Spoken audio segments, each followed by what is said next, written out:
Hello guys, this video is going to be about the first few topics that will be covered in PH 108, which are related to mathematical concepts that I use throughout the course. So let's start. So the first topic which I plan on introducing is the curvilinear coordinates, because this is sort of a basic tool that is used throughout different problems depending on the symmetry and various conditions. So the first part is the spherical coordinates, where x, y, z are represented in terms of r, theta, phi, and we can derive these expressions with the figure shown below.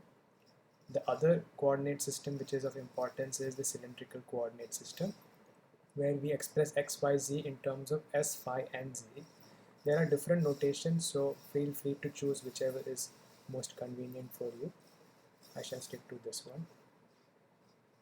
The next topic, which is related to curvilinear coordinates, is just a generalized version of the curvilinear coordinates, where we express a general line element as a scale factor multiplied by an elemental change in the quantity, or the coordinate I should say, along the direction of that unit vector.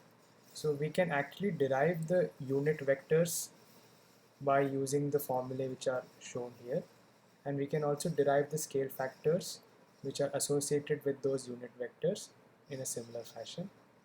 So this will be quite useful when you are given a very general coordinate system which is not spherical or cylindrical, although we can derive these quantities for them as well. Then we are introduced to the idea of different operators, differential operators like gradient, divergence, and curl. So gradient operator, as shown here, is represented in different coordinate systems, and depending on which we are using, we'll be using the appropriate version.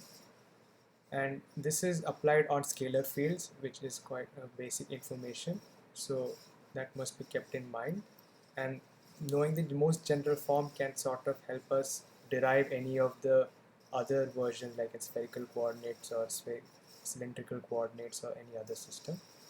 Similarly, we have operators like divergence and curl, which are applied on vector fields, and again there are general versions based on the scale factors and the unit vectors, and these formulae will also be useful in different applications in this course.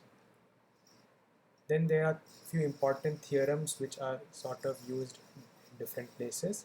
And fundamental theorem of gradients, which sort of says that a gradient field's work done would actually be independent of the path and would just be dependent on the initial and final points.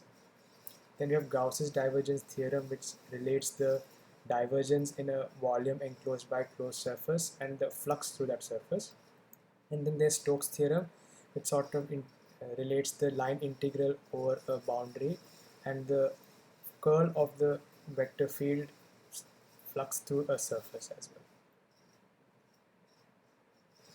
Then the last important topic, as far as I think, is the Dirac delta function, which is sort of introduced to solve the problem that the divergence of an inverse square law field is related to the Dirac delta function in 3 dimensions. So first we shall look at the one-dimensional version, where the Dirac delta function gives 0 at every other point except one of the points where it will be infinite, and it is infinite in such a way that the integral in a region from a to b will result in 1 if that point is present in that region. And also there's a useful shifting property, where if you multiply f of x with the delta function, we will get the value of the function at that point where it sort of diverges. Then we have the three-dimensional version, which is used in many cases, which is expressed as del cube of r vector minus r naught vector, and we can write it in Cartesian format in the most simple form. And this also follows the similar properties as the one-dimensional version. We just have to be careful while doing calculations and how do we apply them properly. So these are some of the main mathematical tools that will be used throughout the course. So thank you.